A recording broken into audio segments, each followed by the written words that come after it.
Cosa pensa la CGIL regionale su questo avvenimento e su cosa possono essere gli sviluppi futuri?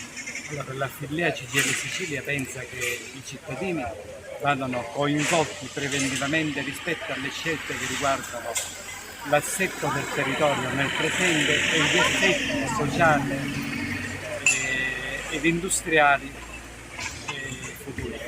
Noi chiediamo che vengano coinvolti i cittadini e chiediamo soprattutto che alcune scelte non possono fare scempio, attraverso alcune scelte non si possa fare scempio del territorio e bisogna considerare il territorio in una visione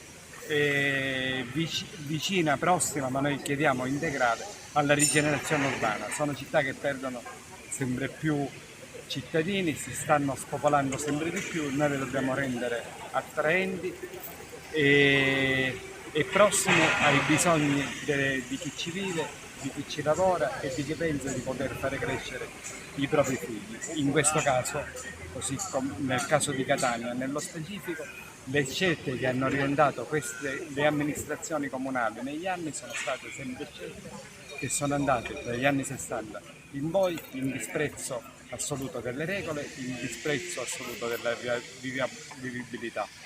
Quindi noi chiediamo che le scelte vadano orientate in maniera diversa.